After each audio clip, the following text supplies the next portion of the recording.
کبھی سوچا ہے کہ ایک چھوٹا سا بظاہر معمولی عمل یا شاید دل کی گہرائی سے نکلی ہوئی ایک دعا کیسے کیسے زندگی کا رخ بدل سکتی ہے؟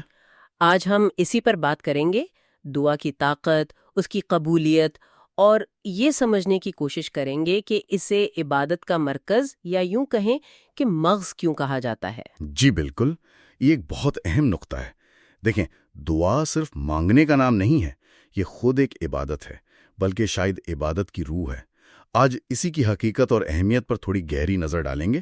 اچھا، اس کی ایک بڑی حیرت انگیز مثال ایک واقعے میں ملتی ہے۔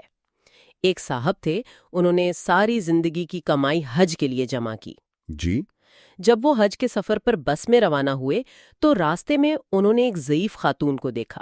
انہیں چلنے میں شدید تکلیف ہو رہی تھی، شاید ٹانگ کا کوئی مسئلہ تھا۔ تو اس شخص کے دل میں آپ سمجھیں گے خیال آیا کہ میں تو جوان ہوں، ٹھیک ٹھاک ہوں، آرام سے سفر کر رہا ہوں، اور یہ بزرگ خاتون اس تکلیف میں ہے۔ تو اس نے فوراً اپنی سیٹ اس خاتون کو پیش کر دی اور کچھ رقم، شاید 100 روپے تھے، وہ بھی ان کی خدمت میں پیش کی اور کہا کہ آپ یہاں بیٹھیں، میں پیدل ہی چل لیتا ہوں۔ یہ ایک بے ساختہ نیکی کا جذبہ تھا۔ اچھا، اور اس عمل پر وہ خاتون اتنی متاثر ہوئی کہ ان کے دل سے بے اختیار ایک دعا نکلی، اللہ تمہیں ہر سال حج کرائے۔ ہر سال؟ جی ہاں، اور کمال یہ ہے، آپ سنیں، وہ صاحب خود بیان کرتے ہیں کہ اس دن کے بعد سے وہ ہر سال حج کی سعادت حاصل کر رہے ہیں۔ ارے واقعی؟ جی، انہیں خود بھی سمجھ نہیں آتا کہ یہ انتظام کیسے ہوتا ہے، مگر بس ہو جاتا ہے۔ یہ ظاہر کرتا ہے کہ خالص نیت سے کیا گیا عمل اور اس پر دل سے نکلی دعا کیسے قبولیت کا درجہ پاتی ہے۔ یہ تو واقعی حیران کن بات ہے۔ یہ ہمیں سیدھا اس نقطے پر لاتا ہے کہ دعا کی اپنی حیثیت کیا ہے، مطلب یہ صرف مانگنا ہے یا کچھ اور بھی؟ بالکل، اور اسی لیے نبی کریم صلی اللہ علیہ وآلہ وسلم کا ارشاد مبارک ہے، الدعاء هو العبادہ، یعنی دعا ہی تو عبادت ہے۔ اچھا، ہے عبادت ہے۔ جی، یہ محض عبادت کا حصہ نہیں بلکہ اس کا جوہر، اس کا مغز ہے، اس کی اصل ہے۔ اور یہ چیز تو ہمیں اپنی دوسری عبادات میں بھی نظر آتی ہے نا؟ جی بالکل۔ جیسے نماز کو ہی لے لیں، سورۃ الفاتحہ میں اللہ کی تعریف کے فوراً بعد ہم کیا مانگتے ہیں؟ اہدنا الصراط المستقیم۔ ہاں، اہدنا الصراط المستقیم، سیدھے راستے کی ہدایت، یہ دعا ہی تو ہے۔ بالکل درست۔ اسی طرح زکوٰۃ کی ادائیگی ہو یا حج کا فریضہ، ہر عبادت میں دعا کا عنصر شامل ہے۔ حج تو خاص طور پر، جیسے عرفات کا دن ہے، وہ تو مکمل طور پر دعا اور ذکر کے لیے ہی مخصوص ہے۔ صحیح۔ وہاں اور عمومی طور پر بھی سب سے افضل دعا وہ ہے جو تمام انبیاء نے کی، لا الہ الا اللہ وحدہ لا شریک لہ، لہ الملک ولہ الحمد وہو علی کل شیء قدیر۔ تو پھر یہ سمجھنا اہم ہے کہ اللہ سے وہ تعلق کیسے بنایا جائے، وہ کیفیت کیسے پیدا کی جائے کہ دعا قبولیت کے قریب تر ہو۔ اس کا کوئی خاص طریقہ ہے؟ دیکھیں، طریقہ بہت شاندار ہے، مگر اس میں گہرائی چاہیے۔ کچھ وقت تنہائی میں گزارا جائے، چاہے آدھا گھنٹہ ہی ہو، گاڑی میں، مسجد کے کسی کونے میں یا گھر میں، جہاں صرف آپ ہوں اور آپ کا رب۔ پھر ہاتھ اٹھا کر جی، اور دعا کا آغاز درود شریف سے کیا جائے۔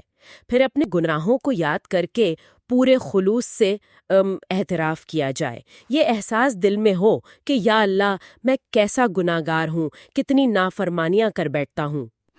ندامت کا احساس۔ جی، ندامت کا احساس، اور ساتھ ہی یہ بھی سوچا جائے کہ ان گناہوں کے باوجود اللہ کی رحمتیں، اس کی نعمتیں ہم پر کیسے برس رہی ہیں۔ اس سے دل میں، آپ دیکھیں، ندامت اور شکر گزاری دونوں پیدا ہوں گی۔ پھر اپنی کوتاہیوں پر شرمندگی کا اظہار ہو اور آئندہ بہتر ہونے کا عزم کیا جائے۔ اچھا۔ اور اس کیفیت کے ساتھ پھر اللہ سے مغفرت طلب کی جائے۔ جی، اس یقین کے ساتھ کہ اس کے سوا کوئی معاف کرنے والا نہیں۔ جیسے نبی کریم صلی اللہ علیہ وسلم نے حضرت ابو بکر صدیق رضی اللہ عنہ کو ایک دعا سکھائی تھی، اس کا مفہوم کچھ یوں ہے کہ اے اللہ، میں نے اپنی جان پر بہت زیادہ ظلم کیا اور تیرے سوا کوئی گناہوں کو معاف نہیں کر سکتا۔ ہاں، میں نے پڑھی ہے وہ دعا۔ جی، پس مجھے اپنی خاص بخشش سے معاف فرما اور مجھ پر رحم کر، بے شک تو ہی بخشنے والا مہربان ہے۔ اس دعا میں دیکھیں اپنے گناہوں کا اعتراض بھی ہے اور اللہ کی رحمت پر کامل یقین بھی ہے۔ تو یہ عاجزی اور یہ اصرار، بالکل، اسی عاجزی، انکساری اور اصرار کے ساتھ مانگتے رہنا، اپنے گناہوں کا اعتراف کرتے رہنا اور اللہ کی رحمت کا امیدوار رہنا، یہی دعا کی قبولیت کا راستہ ہے۔ یہ اللہ کے ساتھ ایک ذاتی اور سچا تعلق قائم کرنے کا عمل ہے۔ تو آج کی گفتگو سے یہ بات تو واضح ہوتی ہے کہ دعا محض الفاظ کا مجموعہ نہیں، یہ خود عبادت ہے، بلکہ عبادت کی روح ہے۔ جی ہاں، اور اس کی قبولیت کا انحصار ہماری نیت کے خلوص، عمل کی سچائی اور اللہ کے حضور ہماری عاجزی پر ہے۔ وہ حج والے صاحب کی طرح ایک چھوٹا سا مخلص عمل بھی غیر معمولی نتائج لا سکتا ہے۔ بالکل۔ اور آخر میں ایک سوال شاید غور کرنے کے لیے چھوڑ جاتے ہیں جی، کہ جب ہم دعا کے لیے ہاتھ اٹھاتے ہیں تو کیا ہمارا مقصد واقعی اللہ کے ساتھ ایک گہرا، ذاتی اور مخلصانہ تعلق قائم کرنا ہوتا ہے، یا یہ محض ایک رسمی سی ادائیگی ہوتی ہے؟ اس تعلق کی گہرائی کیا ہے، اس پر غور کرنا شاید دعا کی قبولیت کے نئے در کھول دیں۔